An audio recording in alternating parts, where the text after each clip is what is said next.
I'm Margaret Brennan in Washington, and today you really can only call it gut-wrenching when it comes to that jobs report we all saw. More than 20 million Americans, we have learned in the month of April, lost their jobs. The unemployment rate now around 15%, possibly even higher, since the numbers aren't necessarily getting registered fast enough to keep up with the number of Americans who are in economic pain right now.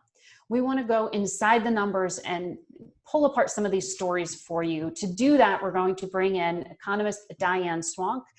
She's the chief economist at Grant Thornton. Diane, always good to talk to you. I've known you for years, and yes. I can't imagine that you have ever seen anything like this in your career. No, this is actually the worst day of my career as an economist, to sort of provide a voice and to bear witness to what's happening for all these tens of millions of Americans right now. It's simply astonishing. And I don't know anyone who's not been touched by this crisis in one way or another. The month of April is what this jobs report is about. But if you back up even just a few weeks, we know there are actually more than 30 million Americans who've been left unemployed since this virus forced us all to change our lives so dramatically. What did we learn inside those numbers? What nuggets are left to sort of inform us about what's happening? Well, there's a couple of things that are really important. You're absolutely right. These are an undercount, and there's many reasons for that. The Bureau of Labor Statistics went to great effort to try to incorporate the loss in business formation we already saw in the month of March to make the estimates for those small businesses that they can't directly survey in the establishment survey, those payroll numbers, to try to capture that. But we know that the numbers accelerated in the month of April, and there's just no way to do that. The system was never designed to capture a crisis like this. The unemployment rate at 14.7%, the highest since the Great Depression, also an understatement because we lost a lot of workers that were no longer participating in the labor force or classified as unemployed. Again, that's a residual of how we used to count the data, not for a crisis like this. If you didn't look for a job in the 5 weeks covered by this particular survey for 4 weeks, you were not classified as unemployed. And of course, we know there's no reason to look for a job in an economy where the economy was completely shut down. So a lot of workers literally dropped out of the labor force, particularly Hispanics, women, and Blacks. So, disproportionate hit to those demographic groups. And women in particular were the reason that the participation rate, which dropped to a 1973 low, they were the reason we had a rebound, driving that rebound since 2015, coming into the labor force. We also had all those schools closed, and that meant that many people who are taking care of children, parents who are taking care of children, had to pull themselves out of the labor force. And many employers were talking with, so saying the hardest nut to crack is what do they do to get their low-wage workers back who can't afford childcare, nor is it available in a socially distant economy. What do they do? So there was a lot of heartbreak in these numbers. Another thing important on the unemployment rate, they had a question about whether you were absent from work due to COVID. And many of the people who said they were absent were actually unemployed. And if you roll those numbers back in, you're already at a headline unemployment rate number of 20%, nibbling at 20%. So, we know that they made great efforts to capture this, but often say during the financial crisis, it was like trying to balance yourself on a fault line.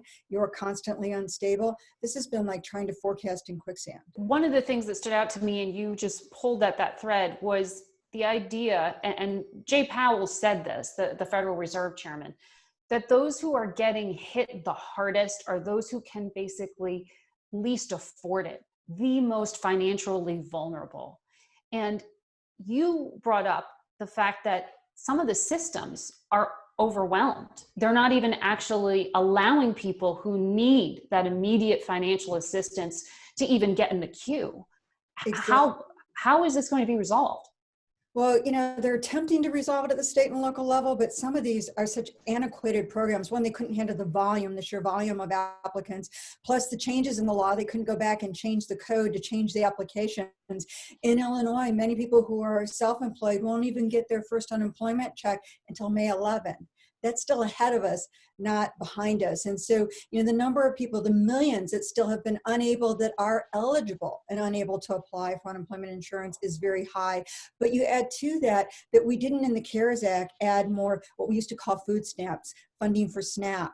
And as a result, we've got these miles long food lines out there. People are, we know going into this that all boats did not rise with the tide, that about 40% of households did not have an extra $400 for a $400 shock. Now you go into this and it's been much more than a $400 shock. You had the ranks of the rising working homeless rising, even as the unemployment rate was plummeting in the US. That is all laid bare by this crisis because it's added insult to injury to those whose boats did not rise with the tide and actually pushed some under. Do we need to brace for this to look even worse next month?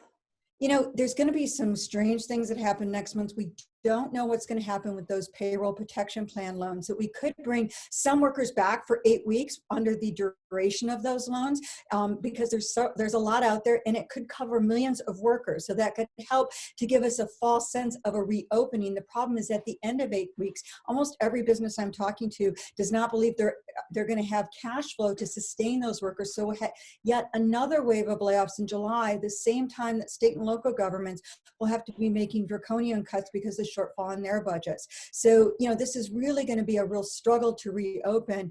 And even though a lot of the unemployment was temporary, people were on temporary furloughs, and they think they're going to come back, the reality is that idea that we're not going to ramp up the economy enough over the summer with social distancing still prevalent to be able to sustain the kind of workforce we did in the past, and many businesses will permanently shutter.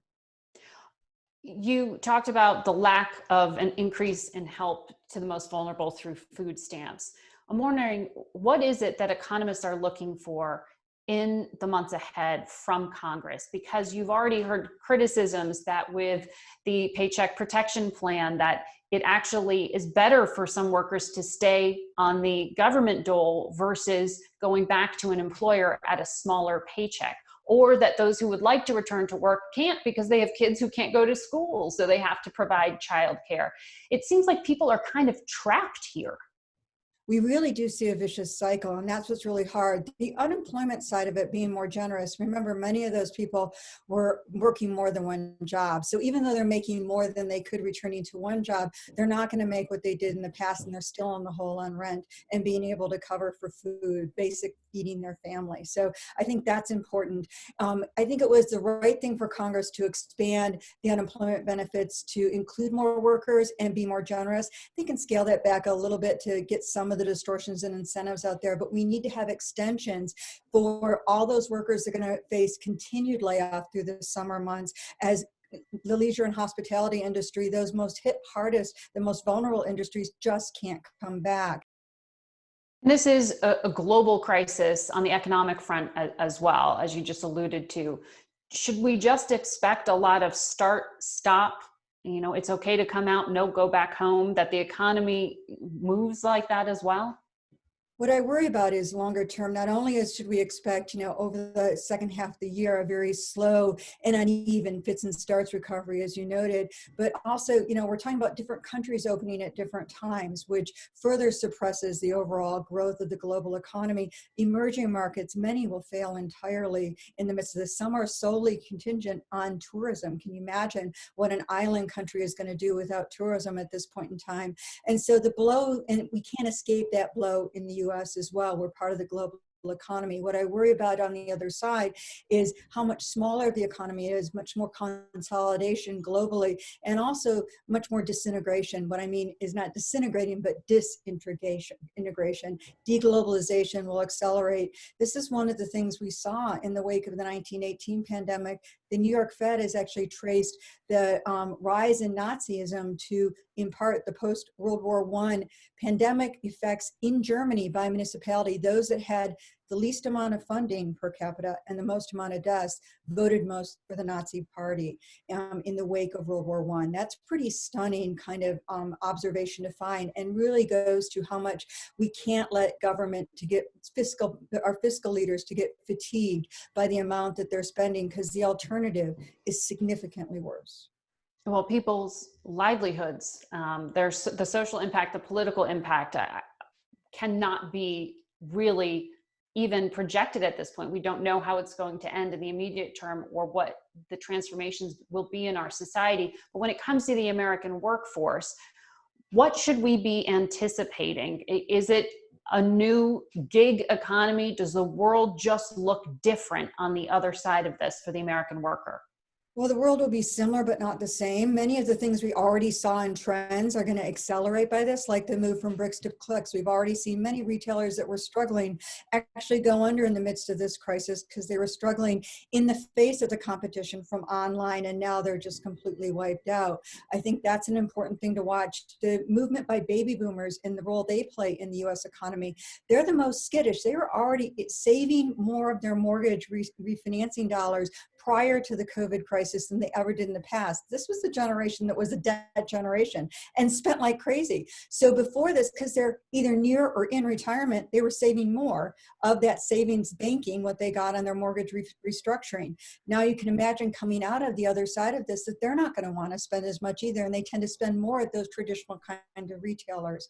But more broadly, there's going to be a lot of jobs displaced, which gets to the issue of what do we do, which we've ignored for decades now. How do we invest in our workers to get them ready to deal with a very different economy on the other side? And we really need infrastructure investment. I mean, the financial markets are begging us to do it. After adjusting for inflation, long-term interest rates are negative. That means, and plus we get real returns from infrastructure investment. To do that, to one, create jobs, but also increase our potential instead of diminish it as everything else is doing, is really critical to be thinking about right now. You know, that this may sound a little trite, but is there any good news in here? Is there anything in the data that shows a reason for hope or an area of strength? Well, the hope is always in technology. You know, we have something other generations don't. We're moving in leap and bounds in terms of finding treatments and improving our testing and hopefully getting out a critical mass of testing out there. We still need money for that, and the federal government has the ability to do that. This is one of the few things we do have some foresight on. We know it's going to be a struggle to reopen, so provide more relief while we're reopening. Use that foresight to get in front and front run these trends rather than chase them. That is a silver lining to this, is the technological innovations that we're seeing, but also the ability to anticipate the pain and blunt that pain and make more of an economy to recover from on the other side.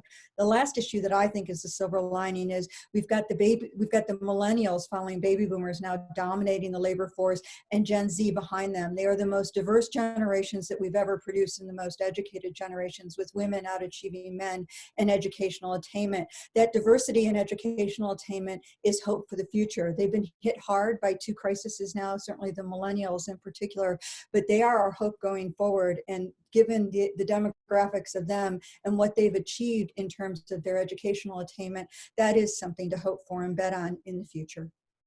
Diane, always great talking to you. Thanks for your time. You too.